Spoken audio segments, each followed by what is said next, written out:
Hello दोस्तों, इस video में आपका स्वागत है और आज का हमारा चैप्टर है जॉन लॉक। चलिए शुरुआत करते हैं जॉन लॉक के बारे में। सबसे पहले हमारा है व्यक्ति परिचय। राजनीतिक दर्शन के इतिहास में सुप्रसिद्ध अंग्रेज राजनीतिक दार्शनिक जॉन लॉक का जन्म सोमरसेट शायर में रिंगटन नामक स्थान में एक कट्टर ब्यूरिटन परिवार में सन 1632 में हुआ था। लॉक ने प्रारंभिक शिक्षा घर में प्राप्त की। 15 वर्ष की आयु में वेस्टमिंस्टर स्कूल में प्रवेश किया। 1658 ईस्वी में लॉक एमए की उपाधि प्राप्त करने के बाद क्राइस्ट चर्च कॉलेज में यूनानी भाषा, दर्शन शास्त्र और अलंकार शास्त्र में ट्यूटर रहे। बाद में अध्यापक में अरुचि होने के कारण पद त्याग कर ऑक्सफोर्ड के विख्यात चिकित्सक डॉक्टर डेविड थॉमस के शिष्य बनकर औषधि शास्त्र की शिक्षा प्राप्त की। इंग्लैंड की गौरवपूर्ण क्रांति 1688 में समर्थन किया। अंग्रेज विचारक लॉक मानव अधिकारों का महान समर्थक था। संयुक्त राज्य अमेरिका के संविधान निर्माण में लॉक का प्रभाव पड़ा। स्वास्थ्य दुर्बलता के कारण लॉक का निधन 1704 ईस्वी में हो गया। अब देखिए लॉक का रचनाएं। बहुमुखी प्रतिभा के धनी लॉक ने एक लेखक के रूप में शिक्षा, जीवन चरित्र, अर्थशास्त्र, धर्मशास्त्र, दर्शन शास्त्र, राजनीति विज्ञान, उद्यान विज्ञान, प्रकृति विज्ञान जैसे विभिन्न विषयों पर 30 से ज़्यादा पुस्तकों की रचना की। राजनीति के क्षेत्र में लॉक द्वारा रचित महत्वपूर्ण पुस्तकें निम्नलिखित हैं। टू ट्रीटी ऑफ गवर्नमेंट 1690 में, बहुत फेमस बुक है। A letter of the toleration 1689 में। ईजी कंसर्निंग ह्यूमन अंडरस्टैंडिंग 1690 में। A second letter on the toleration 1690 ईस्वी में। Third letter of the toleration 1692 ईस्वी में। Fourth letter of the toleration 1695 ईस्वी में।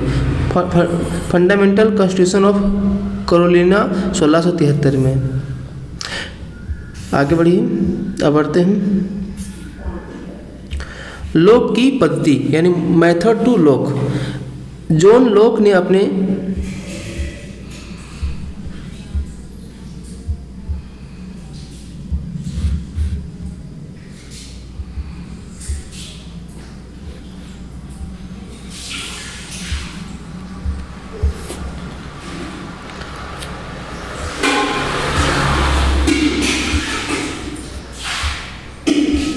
लॉक की पद्धति।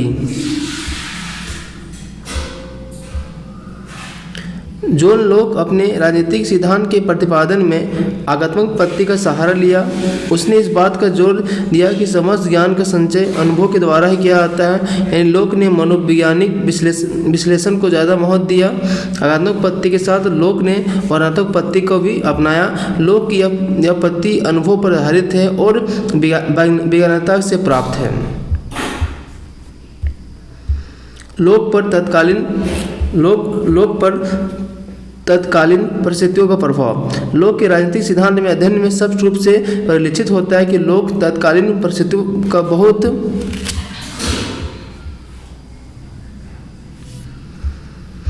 ज़्यादा प्रभाव पड़ा है।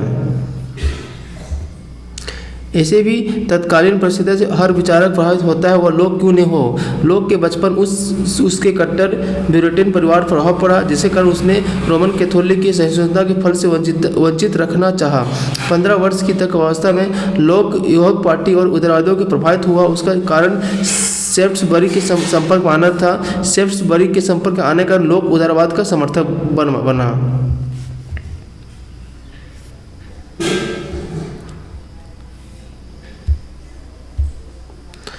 लॉक ने अपने जीवन के अनेक राजनीतिक उथल पुथल देखी। उसने गृह युद्ध, सैनिक शासन, राजतंत्र की स्थापना, अंत में गौरवपूर्ण क्रांति भी देखा। इन क्रांतिकारी परिवर्तन से प्रभावित होकर उसने बहुमत के शासन का समर्थन किया। आम सहमति की बात की। लॉक इन्हीं सब कारणों से प्रभावित होकर सत्ता के अति केंद्रीकरण की नीति को विरोध किया।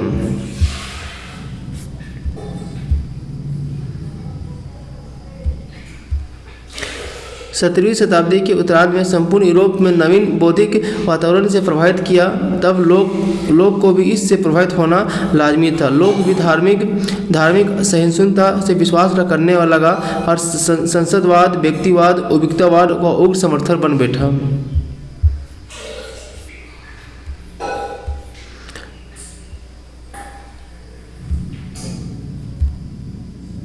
जो लोक विद्वान के अंदर में डनी का कहना है राजनीतिक सिद्धांत में लोक का सर्वप्रमुख अनुदान प्रकृति के अधिकारों पर सिद्धांत। लोस्की ने कहा धर्म सुधार आंदोलन द्वारा प्रारंभ किया गया महान वाद विवाद उस समय तक समाप्त हो गया जब लोक ने संसदीय सरकार के लिए एक विवेकपूर्ण आधार पर रूपरेखा प्रस्तुत की।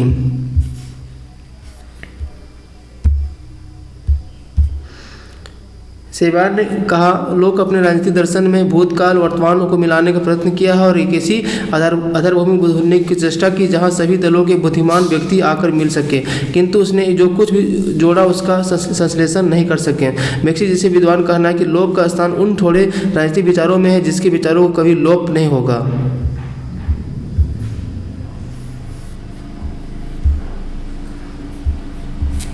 जोन्स का कहना है कि होब्स के समान मानव स्वभाव के संबंध में मानवद्वेषी दृष्टिकोण अपनाने के बजाय लोक का विश्वास है कि मनुष्य मूलतः शांतिप्रिय सामाजिक और स्वशासन में विश्वास करने वाला होता है।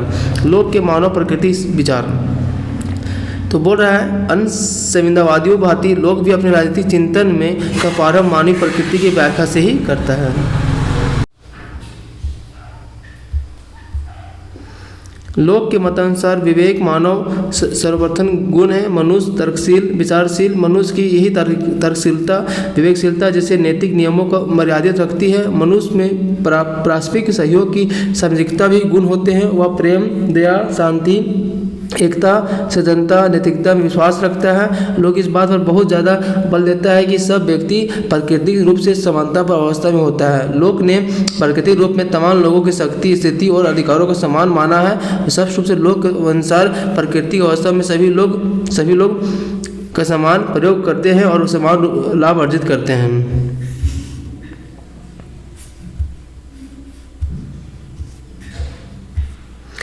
लोक के मानवीय स्वभाव संबंधी विचार को ज़्यादा स्पष्ट करने के लिए होब्स के मानवीय स्वभाव संबंधी विचार की तुलना में आवश्यक है। दोनों विचारकों की धारणाएं कई अंतर हैं। सर्वप्रथम लोक का मनुष्य सामाजिक शांतिप्रिय परोपकारी जबकि होब्स का मनुष्य दुष्ट स्वार्थी लोभी बर्बर है। वह दूसरे लोक का मनुष्य के नैतिक और कर्तव्य का भी पालन करना है जबकि होब्स का मनुष्य पूर्ण रूप भौतिकवादी और उसके तमाम कार्यों के पीछे उसका व्यक्तिगत स्वार्थ होता है। तीसरे लोक का मनुष्य सत्य और नैतिकता के महत्व समझता है भले वह प्राण रक्षा के लिए असत सहारा लेता है हत्या करता है। जबकि होब्स मनुष्य पूर्णतः जंगली है। सबसे कि होब्स का मनुष्य दुर्गुणों की खान है जबकि लोक का मनुष्य सद्गुणी है।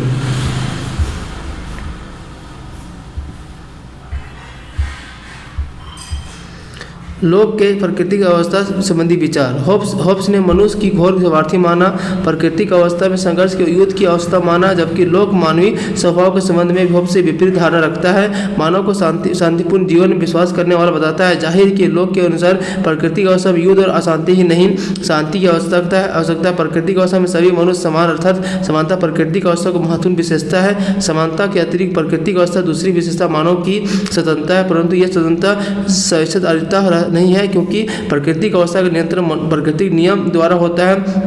बुद्धि पर आधारित नैतिक नियम की प्राकृतिक नियम होता है। उदाहरण के दूसरे की हत्या करना प्राकृतिक नियम के प्रतिकूल है क्योंकि इसका ज्ञान हमें इस प्रकार तर्क होता है कि जिससे व्यक्ति अपने जीवन को नष्ट करने का अधिकार नहीं रखता है वैसे ही वह दूसरों के जीवन को नष्ट नहीं कर सकता है।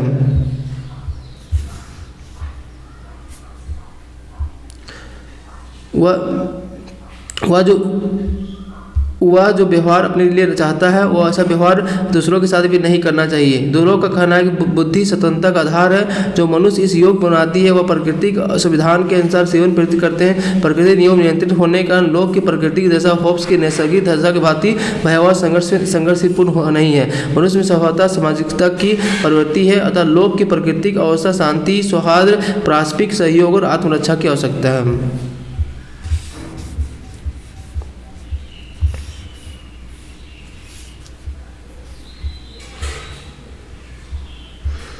लोक के प्राकृतिक नियम और प्राकृतिक अधिकार संबंधी विचार।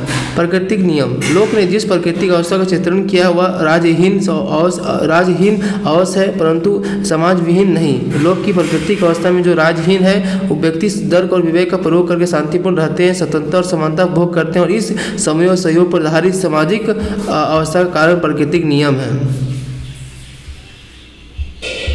लोक ने प्राकृतिक नियमों को अस्तित्व को प्रमाणित करने का प्रयास नहीं किया है। लोक का मानना है कि प्राकृतिक अवस्था प्राकृतिक नियमों पर आधारित है। चूंकि प्राकृतिक नियम नैतिक नियम है, इसलिए प्राकृतिक अवस्था में नैतिकता से परिपूर्ण अवस्था कहा जा सकता है। लोक अपने राजनीतिक सिद्धांत का निर्माण प्राकृतिक नियम के आधार पर ही करता है। स्वयं लोक ने प्राकृतिक नियम के अर्थ को स्पष्ट करते हुए लिखा कि प्राकृतिक अवस्था प्राकृतिक नियमों का शासन होता है और नियम प्रत्येक मनुष्य के बंधकारी होते हैं और ये नियम तर्क पर आधारित होते हैं। संपूर्ण मानव जाति को बताते हैं कि तमाम मनुष्य समान है।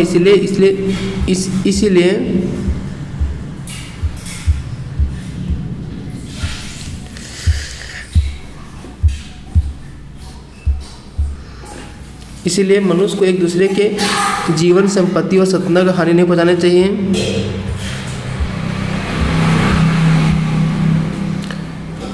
इसलिए तमाम लोगों को इसका पालन करना चाहिए। प्राकृतिक अवस्था प्राकृतिक नियमों को प्रत्येक मनुष्य को लागू किया जा सकता है तथा प्रत्येक मनुष्य को इन नियमों को तोड़ने वालों को इतना दंड देने का अधिकार है जितना इन नियमों को भंग करने को रोकने का आवश्यक है।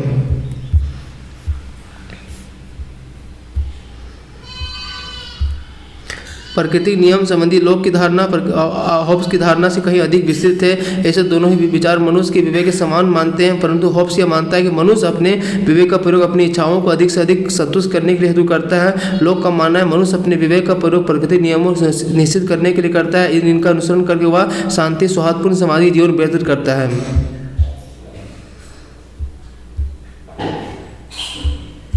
निष्कर्ष रूप में हम गेटल के शब्दों में कहा जा सकता है कि प्राकृतिक नियमों के विषय लोक ने ग्रोसेस को अनुसरण किया है। बताया कि प्राकृतिक नियम ऐसे नियमों का संग्रह है जो विवेक द्वारा निश्चित किए जाते हैं, जिससे प्राकृतिक अवस्था में मनुष्य का पथ प्रदर्शन होता है।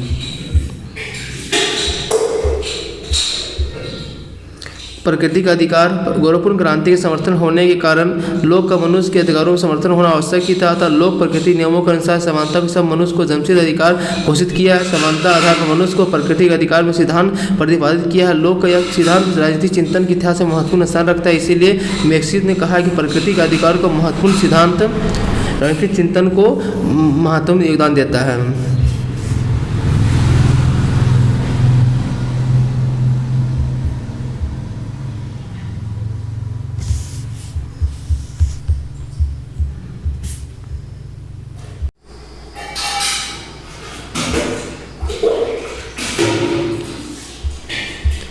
जीवन का अधिकार मनुष्य की सर्वाधिक प्रबल इच्छा होती है कि आत्मरक्षा या प्राण की सुरक्षा। व्यक्ति अपने तमाम कार्यों का प्राण सुरक्षा के संबंध में करके ही निष्पादित करता है। जीवन का अधिकार उद्देश्य की पूर्ति के लिए किए जाने वाला बुद्धि संगत कार्य मनुष्य के विशेषाधिकार और युवा प्राकृतिक नियमों से प्राप्त होते हैं। उल्लेखनीय है कि जीवन का अधिकार संबंध में हॉब्स के विचार लोक के विचार से संयुक्त रखता है। यानी बताया गया कि लोक के अनुसार बताया गया 3 को प्राकृतिक अधिकार दिया गया है: जीवन, स्वतंत्रता और संपत्ति का अधिकार। स्वतंत्रता का अधिकार हॉब्स ने से सबके बंधनों से नियमों और मुक्त होकर प्राकृतिक दशा में अपनी इच्छा अनुसार मनमाना कार्य करना समझता है। इसके विरुद्ध लोक ने मनुष्य के प्राकृतिक नियमों के विरुद्ध कार्य करने की स्वतंत्रता न देकर केवल अन्य बंधनों से मुक्त करता है। इस प्रकार लोक ने मनुष्य को प्राकृतिक नियमों की सीमाओं के अंदर ही स्वतंत्रता का अधिकार प्रदान किया। लोक ने स्वयं लिखा है कि पृथ्वी पर किसी श्रेष्ठ शक्ति के नियंत्रण में मुक्त होना है। किसी मनुष्य की इच्छा या व्यस्तता की शक्ति के अधीन न होना, केवल प्राकृतिक नियमों को स्वीकार करना मनुष्य की प्राकृतिक स्वतंत्रता का अर्थ है। इस प्रकार कहा जा सकता है कि स्वतंत्रता के अधिकार से लोक का आशय है कि मनुष्य अपनी इच्छा अनुसार केवल उन्हीं कार्यों करने का अधिकार है जो प्राकृतिक नियमों के अनुकूल है। संपत्ति का अधिकार लोक के राजनीतिक चिंतन में संपत्ति का अधिकार सबसे महत्वपूर्ण अधिकार माना जाता है। लोक ने भी अन्य प्राकृतिक अधिकारों की संपत्ति के अधिकार को कम महत्वपूर्ण माना है। शासन का मुख्य उद्देश्य संपत्ति की रक्षा करना। उनका मानना है कि संपत्ति की सुरक्षा उद्देश्य से मनुष्य सामाजिक समझौता करता है। राज्य कभी भी व्यक्तिगत संपत्ति का अपहरण शक्ति की सहमति बिना नहीं कर सकता है। संपत्ति के अधिकार का उल्लंघन होने की स्थिति में व्यक्ति शासन के विरुद्ध विद्रोह कर सकता है। इतना ही नहीं, लोक ने यह भी कहा है कि सेनापति किसी सिपाही के अनुशासन भंग होने की स्थिति में मृत्युदंड दे सकता है, परंतु अर्थदंड नहीं दे सकता है। यह स्पष्ट है कि होता है कि लोक जीवन का अधिकार ज़्यादा महत्व संपत्ति के अधिकार को देता है। अब यह प्रश्न उठता है कि स्वाभाविक कि लोक के मतानुसार संपत्ति क्या है। लोक ने संपत्ति शब्द का प्रयोग 2 अर्थों में किया है, प्रथम संकीर्ण अर्थों में, द्वितीय व्यापक अर्थ में। संकीर्ण अर्थ में लोक ने संपत्ति को मात्र भौतिक संपदा माना है। व्यापक अर्थ में लोक ने जीवन, स्वतंत्रता, भौतिक संपदा इन सभी अधिकारों को संपत्ति मान रखा है। लोक द्वारा संपत्ति जिस अर्थ में ज़्यादा प्रयोग किया गया है उसे देखते हुए संकीर्ण अर्थ में उपयुक्त लगता है, इसका कारण तो सब है कि उसने भौतिक साधनों पर स्वामित्व के अर्थ में ही संपत्ति का शब्द का ज़्यादा प्रयोग किया है, अतः इसी अर्थ में संपत्ति की व्याख्या उचित है।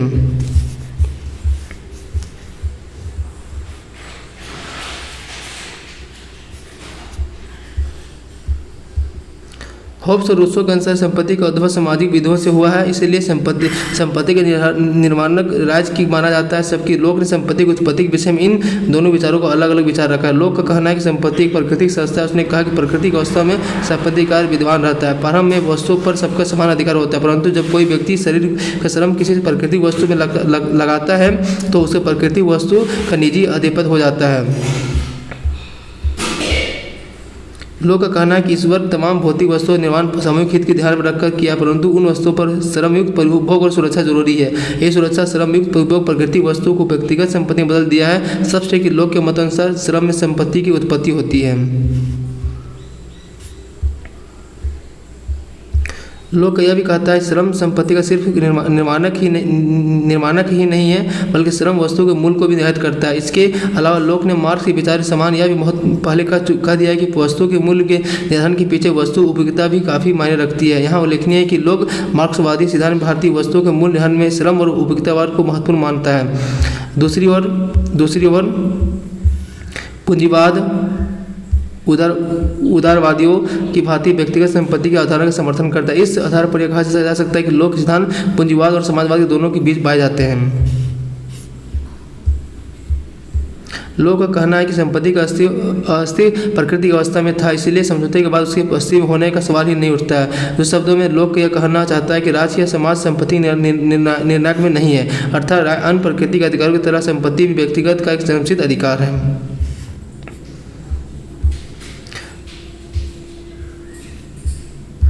लोक ने संपत्ति के अधिकार को प्राकृतिक अधिकार माना है, इसलिए नैतिक भी है, क्योंकि संपत्ति का नैतिक अधिकार है। इसलिए राज्य की समाज की उत्तरदायित्व बनता है वह संपत्ति के अधिकार को अक्षुण्ण रखे, सुरक्षा प्रदान करे। राज्य की व्यक्तिगत संपत्ति के अवरोहन का अधिकार आमतौर पर नहीं है। यह अलग बात है कि विशेष परिस्थितियों में राज्य व्यक्तिगत संपत्ति को सीमित कर सकता है। राज्य एक व्यक्ति के जीवन स्वतंत्रता और संपत्ति के अधिकार को उसी स्थिति में नियंत्रण करने का प्रयास करेगा जब दूसरे व्यक्ति के प्राकृतिक अधिकार को अस्तित्व पर संकट हो। सबसे है कि राज्य का काम मुख्यतः संपत्ति सुरक्षा करना है।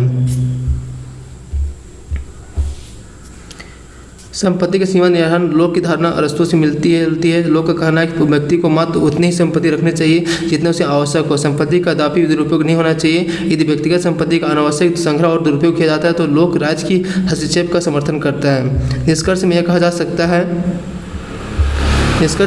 सकता है कि लोक ने संपत्ति के अधिकार का प्रबल समर्थन किया है।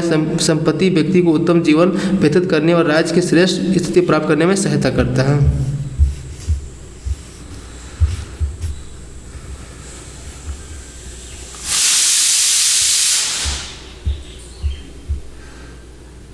मैकडॉल नामक विद्वान ने ठीक कहा है कि संपत्ति जो केवल भौतिक संपदा न होकर उससे कुछ अधिक है तो लोक की उत्तम जीवन और उत्तम राज्य की मुख्य आधारशिला है।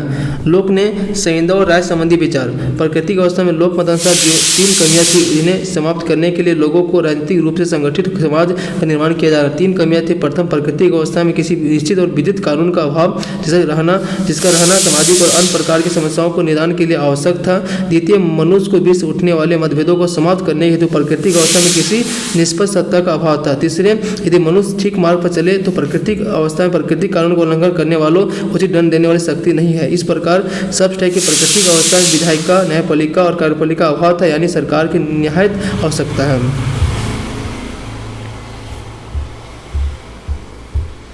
उपयुक्त तीनों कमियां इतनी बड़ी थी कि मनुष्य अपने विशेष अधिकारों प्राकृतिक अवस्था में स्वतंत्रता और दंड देने का अधिकार संघर्ष छोड़ देने का तैयार हो गया। इस विश्वास का कारण यह था कि राजनीतिक संगठन में उन अधिकारों उन्हें कुछ ज़्यादा प्राप्त हो गया। इसलिए उन्होंने राजनीतिक संगठन निर्माण में सरकार की स्थापना के 2 संविधा किए। प्रथम संविधा में राजनीतिक समाज स्थापना की, द्वितीय संविधा में सरकार की स्थापना की। संविधा का उद्देश्य मनुष्य के लिए बेहतर जीवन उपलब्ध कराना था और इसे बेहतर जीवन के व्यक्तियों के बीच एक समझौता होना जरूरी था।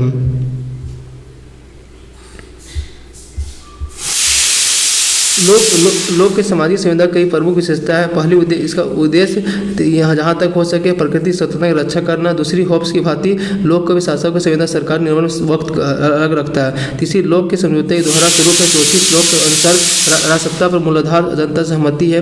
पांचवी, लोक के समझौते के अनुसार होब्स के समझौते की भांति निरंकुश अथवा स्वेच्छाकारी शासक निर्माण होने होता है। उसका शक्ति मर्यादित उद्देश्य निश्चित होता है। छठी, लोक शासन के विरोध करने का अधिकार जनता को देता है। यदि शासन के आदेश में जनता प्राण जाते हैं तो लोक का कहना है कि चूंकि शासन का या सरकार का स्थापना व्यक्तियों के समझौते द्वारा होती है, अतः नियुक्ति करने वाली जनता को यह अधिकार है कि यदि शासक या सरकार समाज के उद्देश्य को पूर्ति की दिशा में कार्य न करे तो वह पदच्युत कर सकता है। समझौते की इन विशेषताओं को सबसे लोक ने अपने सिद्धांत द्वारा एक ऐसी व्यवस्था का समर्थन किया है जिसमें वास्तविक अंतिम और शक्ति अर्थात संप्रभुता स्वाष्टिक रूप में समाज में निहित होती है। सरकार चाहे कोई भी स्वरूप क्यों न हो, समाज की इच्छा अभिव्यक्ति यंत्र मात्र होती है जिसमें समाज जब चाहे बदल सकता है। लोक के सामाजिक समझौते के में कई आलोचनाएं की गई। पहली, लोक के मानव स्वभाव पर चित्रण अत्यधिक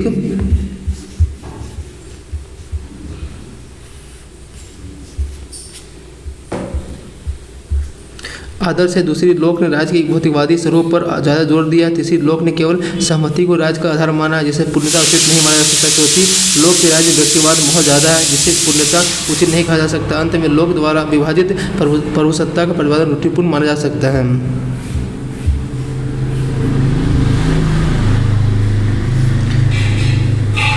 इन आलोचनाओं के बाद लोक ने समझौतावादी सिद्धांत का महत्वहीन नहीं कहा जा सकता है, क्योंकि लोक ने जन सहमति पर आधारित व्यवस्था, लोकप्रिय संप्रभुता, जीवन संपत्ति स्वतंत्रता का समर्थन करके जनतांत्रिक दिशा में महत्वपूर्ण कदम उठाया है। लोक ने राज्य की विशेषताएं। लोक ने संविदा संबंधी विचार अध्ययन के बाद एक राज्य की अवधारणा सामने आती है जिसकी निम्नलिखित विशेषता बताई गई है। लोक ने राज्य के सर्वाधिक महत्वपूर्ण उद्देश्य जनता का कल्याण करना। लोक के जिस राज्य की बात की वह जनता के लिए नहीं, ना कि जनता राज्य के लिए है। लोक ने राज्य का आधार जनता की सहमति है। लोक द्वारा प्रतिपादित राज्य एक संवैधानिक राज्य है। दूसरे शब्दों में लोक का राज्य कानून के शासन, रूल ऑफ लॉ पर आधारित है। लोक का राज्य होब्स की भांति निरंकुश नहीं, क्योंकि इसके राज्य विधि के शासन है। लोक के राज्य सहिष्णु राज्य का नाम दिया जा सकता है। सहिष्णु राज्य के नामकरण के पीछे कारण यह है कि लोक के राज्य के विभिन्न धर्मावलंबियों के विचारों का आदर किया जाता है। लोक ने राज्य के कार्य सीमित और नकारात्मक। लोक का राज्य केवल कानून और व्यवस्था बनाए रखने जैसे नियोजनात्मक कार्यों पर संपादन करता है।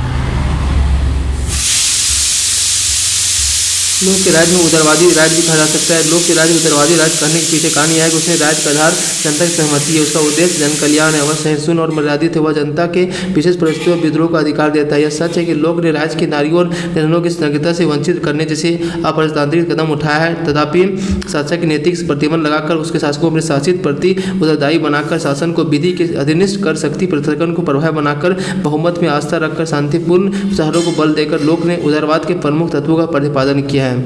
सबसे कि लोक के राज्य की जो विशेषताएं है वो विशेषताएं सही अर्थों में एक राज्य के लिए आवश्यक है। लोक के शासन संबंधी विचार। लोक ने समझौतावादी सिद्धांत पर तार्किक ढंग से प्रतिपादन करके सरकार की निरंकुश शक्तियों को परंपरागत धारणा से व्यापक रूप में अधीन किया है।